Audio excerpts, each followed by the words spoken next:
आप देख रहे हैं स्पोर्ट्स 24 की खबर। लोक जन समाज पार्टी भारत के राष्ट्रीय अध्यक्ष सतीश कुमार चतुर्वेदी के द्वारा लखनऊ स्थित विधायक निवास दारुल सफा कॉमन हॉल ए ब्लॉक में एक प्रेस वार्ता का आयोजन किया गया, जिसमें राष्ट्रीय अध्यक्ष ने मीडिया से रूबरू होते हुए बताया कि लोक जन समाज पार्टी भारत सामाजिक न्याय एवं देश में समुचित विकास रोजगार सृजन करने हेतु गांव-गांव जाकर लोगों को जागरूक करके जोड़ने का कार्य करेगी। लखनऊ से अशोक कुमार, एस न्यूज़ 24 की खबर। हमारी पार्टी लोक जन समाज पार्टी भारत जब से बनी है आज तक लगातार अनवरत गरीब, मजदूर, बेरोजगार और असहायों के लिए कार्य कर रही है, जिसमें हमारी पार्टी एक मैनिफेस्टो में अपने रखी है कि हम शिक्षा नीति पर, स्वास्थ्य नीति पर और रोजगार नीति पर कार्य करेंगे, कर भी रहे हैं। बहरहाल हम लोग सामाजिक न्याय और देश को समुचित विकास के पथ पर ले जाने के लिए जो कार्य कर रहे हैं, इसका मेन उद्देश्य हमारा और मेन एजेंडा यही है कि अभी जगह जगह आप देख रहे हैं पेंशन के लिए लड़ाई हो रही है, वेतन के लिए लड़ाई हो रही है, संविदा कर्मचारियों की लड़ाई हो रही है और हमारे ही बिरादरी यानी नेतागिरी की ही बिरादरी जो है वो ऐन मौके पर लगातार मजे लेकर के अपने अपने कार्यक्रमों को कर रहा है। जैसा कि आज मैं विधायक हो जाऊँ, फिर कल सांसद हो जाऊं, तो जितना मेरा कैटेगरी बदलेगा, चाहे विधायक का या सांसद का या एमएलसी का, उतना हमारा पेंशन बनेगा। जय बार मैं बनूंगा तय बार पेंशन बनेगा। तो 5 साल हम रोजगार करने आते हैं। नेतागिरी की आज जो जाति धर्म के प्रकाष्ठा में और जाति धर्म के रूप में लोगों ने बांट दिया है, तो ये सिर्फ रोजगार कर रहे हैं, यह सेवा भाव से नहीं कर रहे। तो इस चीज़ की हमारी पार्टी धुआंधार विरोध कर रही है। हर जगह हम चौपाल लगा करके विरोध कर रहे हैं, जनसभा करके विरोध कर रहे हैं, नुक्कड़ सभा करके विरोध कर रहे हैं कि हमें शिक्षा नीति पर, स्वास्थ्य नीति पर और बेरोजगारी नीति पर कार्य करना है। क्योंकि लगातार देखने को मिलता है कि आरक्षण का लाभ देखिए, इसी में एक लाइन आता है, आरक्षण का लाभ वही लोग पाते हैं कि जो हर तरह से संपन्न है, चाहे वो दलित का आरक्षण हो या ओबीसी का आरक्षण हो। अभी 8 लाख का टारगेट रखा गया था ओबीसी और सामान्य में कि 8 लाख तक जिसका आय है वो क्रीमी लेयर के अंदर नहीं है, लेकिन सरकार ने उसको बढ़ाते हुए एक मानक तैयार किया कि 15 लाख रुपया किया जाएगा। जब 15 लाख हो जाएगा तो आरक्षण का मतलब यह है कि जो सबसे निचले तबके का आदमी है वो आरक्षण का लाभ नहीं पाएगा और 15 लाख तक पाने वाले जो अच्छे जगहों पर पदों पर बैठे हुए हैं वे अपने 10-10 से 12-12 लोगों को, अपने जानने वालों को आरक्षण का लाभ दिला देंगे। तो हमारी पार्टी यह मांग कर रही है कि 8 लाख पूर्व नियोजित जो धनराशि रोका गया था कि 8 लाख तक मांग इनका रहेगा आय, तो वहाँ तक क्रीमी लेयर की व्यवस्था रहेगी, तो 8 लाख से इसको कम से कम 10 साल तक फ्रीज रखा जाए, 10 साल तक न बढ़ाया जाए। हमारी पार्टी इसके लिए काम कर रही है।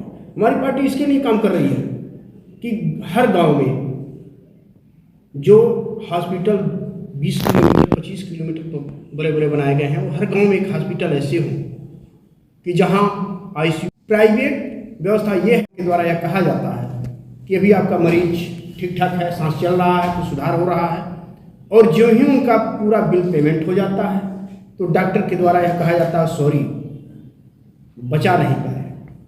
तो उस परिवार के साथ क्या गुजरता है कि जो अपना घर जर जमीन बेच करके अपने परिवार को बचाने के लिए दवा कराता है, इलाज कराता है, और लास्ट में डॉक्टर के मुँह से सुनना पड़ता है कि वो सॉरी नहीं बचा पाए।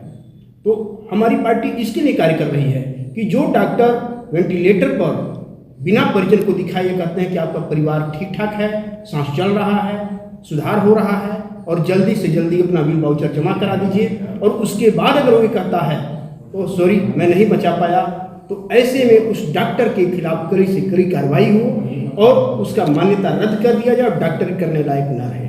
हमारी पार्टी ये मांग करती है।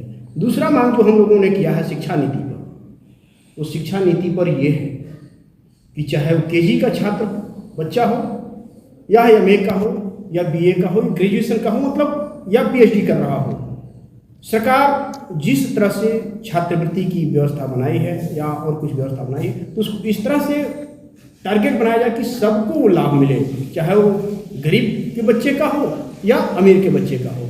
किसी के लिए चिन्हित न किया जाए कि नहीं ये सांसद जी के लड़के हैं तो इनका जो है नेशनल कॉलेज में एडमिशन हो जाएगा, ये विधायक जी के लड़के हैं तो इनका नेशनल कॉलेज में एडमिशन हो जाएगा, और ये गरीब का है तो इनको हटा दिया जाएगा। ऐसा कुछ ना हो। हम लोगों की मांग ये है, हमारी पार्टी का ये मांग है कि हम आगे चल करके सबको एक तरह की शिक्षा मिले, एक तरह की उसकी नीति हो।